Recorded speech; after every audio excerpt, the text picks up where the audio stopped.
It's time for the Northwoods Cooking Show.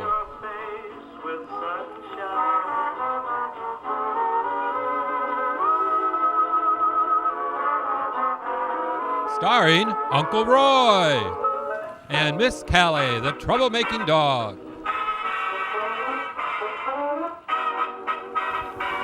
Hello and welcome to the Northwoods Cooking Show. I'm your host, Uncle Roy, and welcome to my kitchen.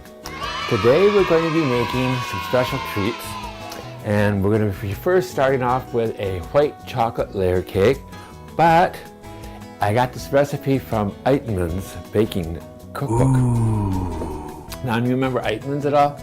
God, they're famous in New York City, and they were like, it was like 100 years ago, and they started up their little small bakery and everybody loved it, whatever, and expanded, boom, boom, boom, boom, boom. And you can get the Entenmann's Danish coffee cakes in the grocery stores. They're in that blue and white cellophane. They're like rectangular shape. I see those in the stores quite often. And that's what I got the cookbook for lots of their recipes. This is one of them. And it's gonna be the white chocolate coffee cake. Coffee cake, because there's gonna be real coffee in the cake. So first of all, we're going to start out with half a cup of white chocolate. Now I have the Ghirardelli white chocolate pieces, and we're just going to put that right into our Pyrex measuring cup. You want something that's microwavable. And I'm going to put that in. And along with 3 tablespoons of butter to help aid the melting process too. I'll just take my 3 tablespoons of butter, and we're going to take and just cut this up into like tablespoon sizes. That way it melts quicker and easier. It doesn't take as long. Let me put that right in there. I'll microwave this, and this is a low wattage microwave, so if you got your regular microwaves, about 2 minutes. So I'm going to put this on. I can start this off at 2, and I can always do more. But remember now, when doing chocolate, you put your chocolate in a glass microwave dish, 2 minutes, then take and stir it up. And it might not look like it's melted, but it is. So when you start using a wooden spoon, a dry wooden spoon, otherwise moisture on the spoon or a metal spoon will coagulate the chocolate and it'll get hard as a rock, and then you can't remelt it. So you want to be careful. Use a wooden spoon, mix that up. And it might not, like I said, it might not look like it's melted completely, but as you mix it up, the heat from the other chocolate is going to melt the remaining chocolate. And if not, you can just punch it back in for like 15 seconds and do 15-second intervals until it's completely melted. But by mixing it up, that's going to melt it completely. So while that's cooking, we can get ready for the batter. Now if you got like a double boiler works, but I'm doing this way. I just have a large pot with water boiling away, and then I got my metal mixing bowl to go on top of that. When we're doing this, it's like a double boiler, but the double boiler is too small. We need a larger area for mixing. Well, this now will need 2/3 cup of sugar,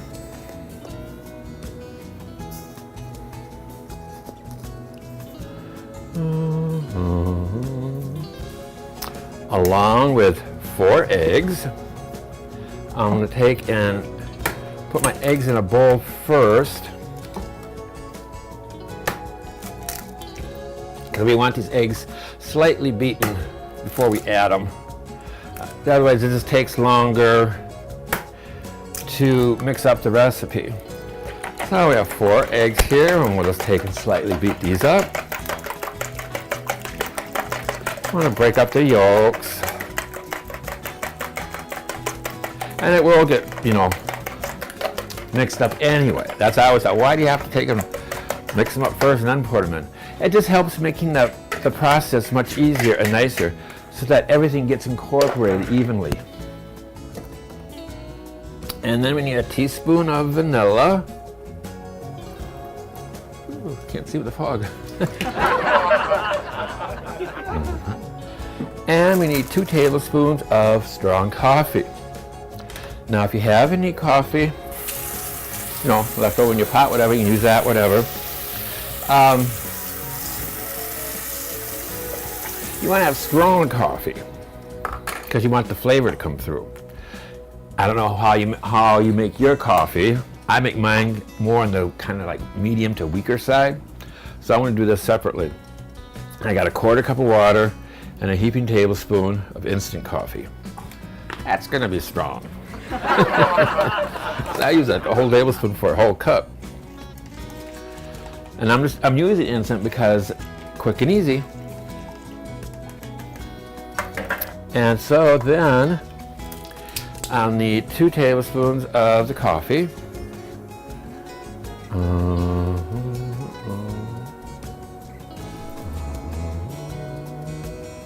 And save the coffee that's left over. And we're going to need another tablespoon for the frosting.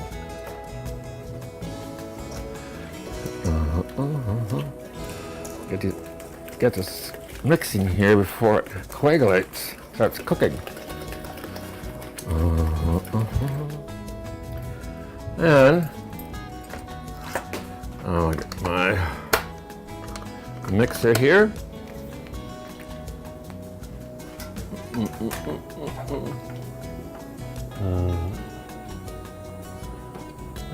Well, come on, get in.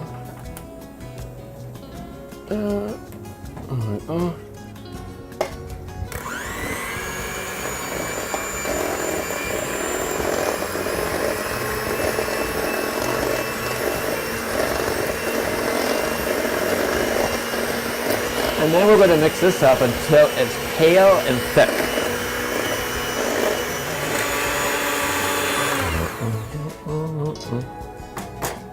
Okay, now this takes about 4 to 5 minutes, and as you can see there, I was just flopping from the whisk, nice and thick. Now we can take that off. And let's check on our chocolate.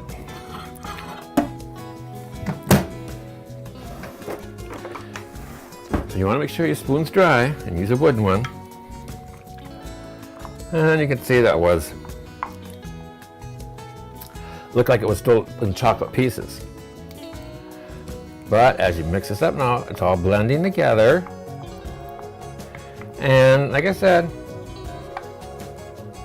it's not, I can see a couple of drops in there, a little harder chunks. So just give it another shot, like about 15 seconds.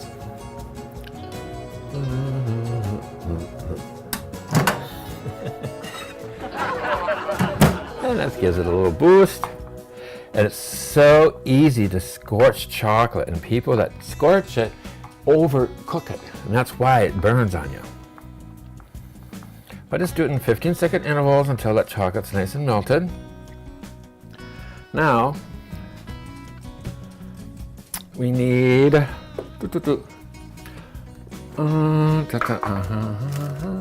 not sure. We need a cup of flour.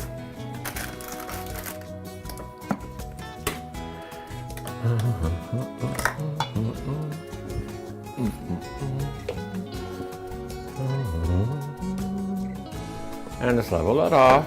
You don't want a dry cake. And along with that, then we could put in our chocolate mixture. Ooh, this is going to be rich. Uncle Roy's going to have to sit up a little bit more insulin today, I think.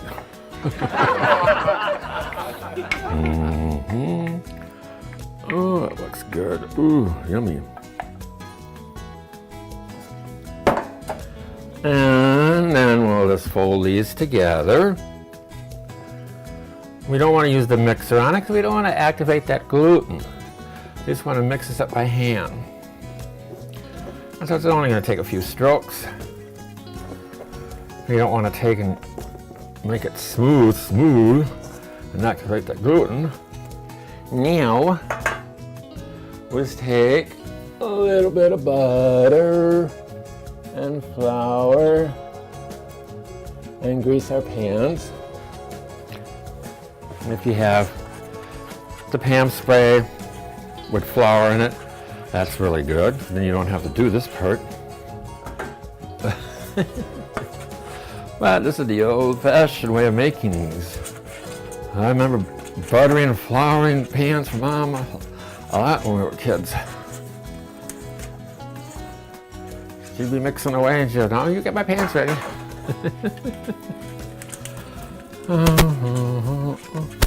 And you kind of want to do it this way rather than the spray because you got all this butter. We want that flavor on there.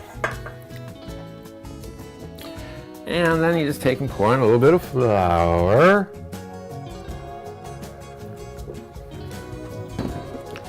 And just shake it around and do that into, put that on the side so I don't lose it, into the other pan. You just shake it around like that, and you got your other pan all done. A gentle tap. And then I just take this part to get rid of the excess one. I just do that right over the garbage can. So that way it falls into the garbage rather than all over the cupboard and on the floor. There we go. Now this is not a large amount of batter. So these are going to be more on the thinner side type of cake layers. But now we're going to take and just divide this up. Get a rubber spatula for this one. And just do half and half. The best way of doing this, I mean, not even taking a measuring cup to get it exactly half and half, is put it on your scale. Hello? Makes sense, don't it? But I'm just a guesstimate, so I'm pretty good at that. But I mean, you know, you can just put the pan right on the scale, measure it out, and see what you got. And that way you get it evenly. I could have done that, but I just didn't think of it until now. I have to cut and go get my scale. That's all right. I know I'm really close. And then you just want to take and smooth these out and spread them out. Try to make them even as possible. This is a really thick batter. This is going to be a dense cake. There's all that butter and sugar and flour. The proportions are different than like your normal regular cake. That's why it's really thick. That's why it's only called for a cup of flour. I'm like, what? At all? But it's not that much batter, that's why. So these are going to rise to the occasion. Okay, then always do a little tap. That helps to spread it out and get rid of air bubbles. And then we're going to bake these for about 25-30 minutes until they're done. But we just do the toothpick test, you know, it comes out clean, and they'll be all ready. And then we'll be right back. Okay, now while it's baking, we can let it cool completely, then we can frost it. But for the frosting, we're going to do 1 cup of the white chocolate.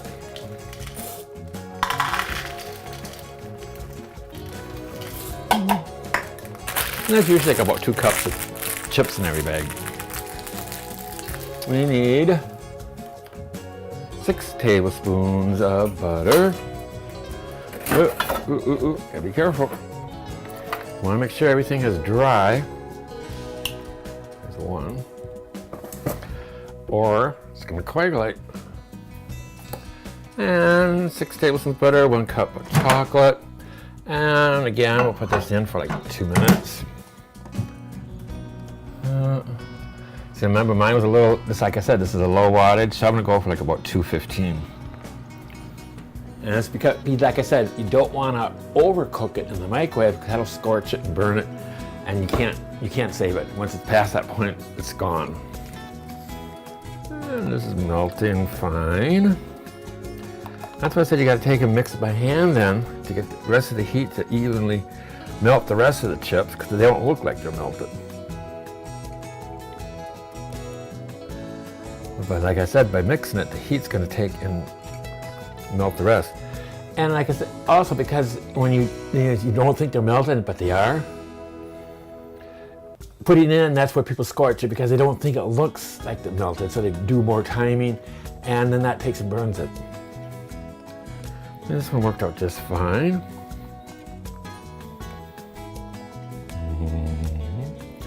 I might want to do just a little shot. Just a titch. Go more. As of the taping of the show, actually it's Christmas Day as the taping of the show. So as soon as I'm doing this, it's my dinner. I'm by myself, so I don't have to do anything real fancy. I'm gonna bake some chicken and stuff, I think. There we go. Then we need into our mixing bowl for our frosting a 1/2 cup sour cream.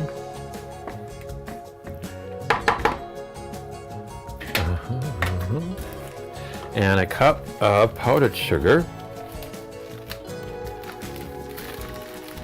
And again, you can just dip into the bag and scrape off the sides in the bag to level it off.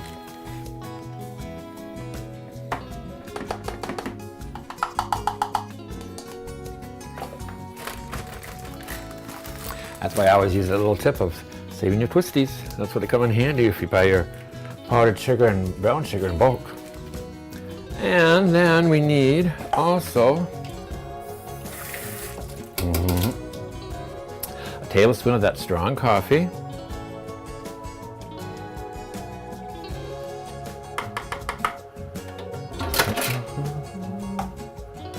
And we can put in our chocolate mixture.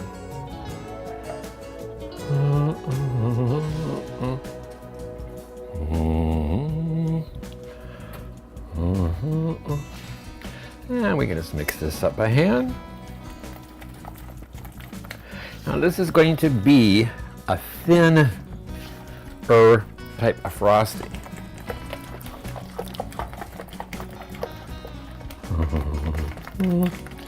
Because it's going to be pouring this over the top of the cakes. It's going to be more of like a glaze almost. So it's going to be on the runny side. So don't fret. If it looks too thin, it's not going to be a thick frosting, not a fluffy frosting. But you can see here, the thick glaze.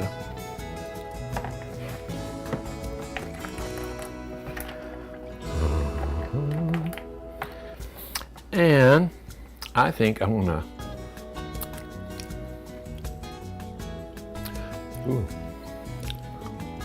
that's gonna be really good. I am gonna use my electric mixer on that because I want to get some air in there, and that'll help not necessarily to thicken the frosting, but to, well, as it cools down, the chocolate's gonna harden. So that'll thicken it up too. But I just want to get some air in there to volumize it.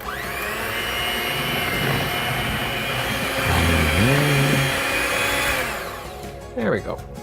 Just to aerate that up a little bit. And we'll set this aside and just wait for our cake to be done. Okay, now we're going to go on to our next recipe, and I got this one out of Cooking with Mary Berry. Do you know who Mary Berry is? And if you're a cooking show fan, I'm sure you've seen her. She's in the British Bake Off. She's the little lady, you know, that one of the judges there. I just love her to death. She's so cute, and she's always in iron pressed brand new crisp jeans. She's such a kid. Oh God, I just love her. Anyway, I found her book online too at a really good price. But this is Mary Berry's Coconut Macaroons. Not macarons, these are macaroons. These are the American version of macaroons. So this is not like a sandwich cookie. These are the regular coconut macaroons. And for this we need 6 tablespoons of egg whites, 3 egg whites, maybe 2, 4, and I also had all these egg whites left over from the last cake we made, the lemon tart. So I thought, oh, macaroon time. And then we're going to take and beat these until they're stiff but not dry.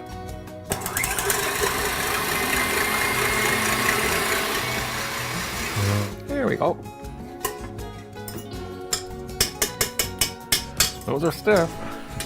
And not dry though, they're still real moist. You can tell when they're done, you can hear the difference in the thickener as they thicken up. And now to this, we're going to need 3/4 cup of coconut and a 1/2 cup of ground almonds. And this is what I have, is that ground almond meal. This is what I use in my, I use them in Russian tea cakes. But, oh, what was it? Kranzenkaga?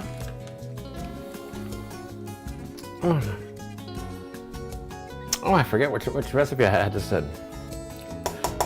Oh, was that the kamikaze? No. Something special I had that for. The macaroons, I think. The macaroons. The French ones. But anyway, I got this at Trader Joe's. Ground almond meal.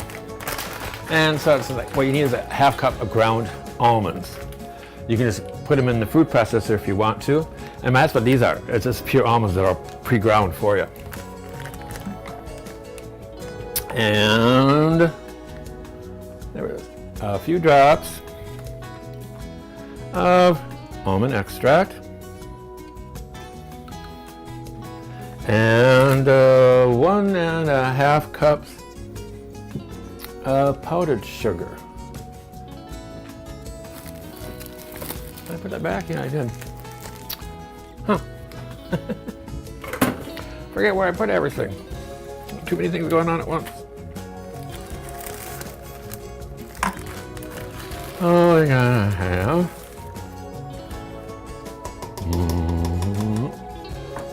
and 1.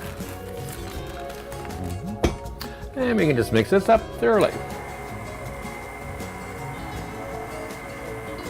You don't need to rev it up real fast. It's gonna come together real quickly. There we go. Okay. Mary Berry's macaroons. Mary Berry. I don't know, I love. I bet you she got teased, as a kid. Oh, Mary Berry. And Mary Berry, we got all of our dough in there. And I'm just gonna go back and scrape the sides and the bottom, especially on these KitchenAid. There's a little divot in the bottom of the bowl. So you wanna make sure all your ingredients are up and out of there. And then, my cookie scooper. I know I brought it out. There it is. We'll just take and go along and just do little portions of our cookies. And there's enough dough here, you're going to have probably like 2 sheets full. But you want your oven at 300 degrees, not 350. This is a lower bake. And that seems to be true with most meringues. Well, you know, every recipe is different. You can't say for sure. But you want a slower bake so that the outside cookie gets crusty and the inside stays soft. You don't want to over bake them.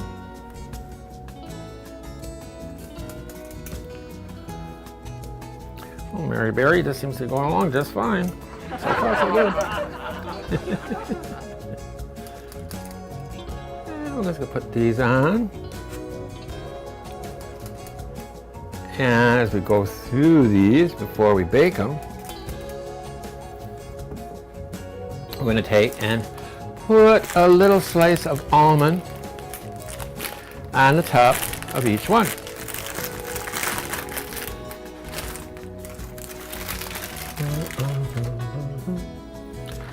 And just put a little sliver of almond. You can do almond slivers, halves, whatever, pieces. Just a little bit of almond on top. Some of these are broken and crushed, it's no big deal. I don't care.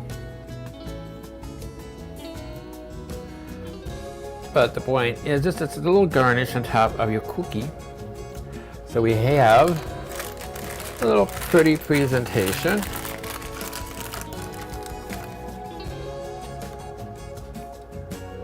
And to get that almond taste that's in there, you do the almond nut so that when you look at the cookie, you'll notice almond, almond, almond, you know, the whole idea.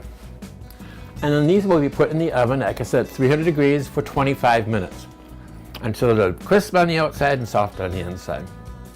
And then we'll be right back. And then this is our white chocolate cake, white chocolate coffee cake. I'm just going to take and put a little bit of sprinkles on top here.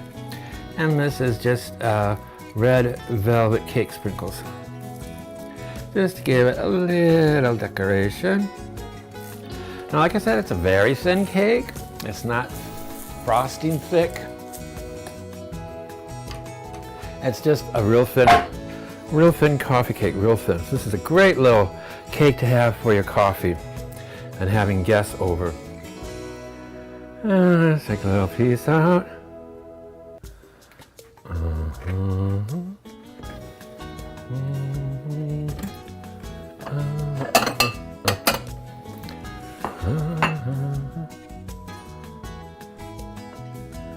And you can see the nice layering in there. And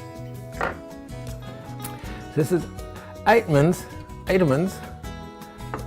coffee cake. We hope you enjoy. All right then. And these are Mary Berry's coconut macaroons. These lovely little crispy on the outside and they're really soft on the inside. Ooh, these are delicious. These are really good. Another winner from Mary Berry and Entenmann's our white chocolate coffee cake.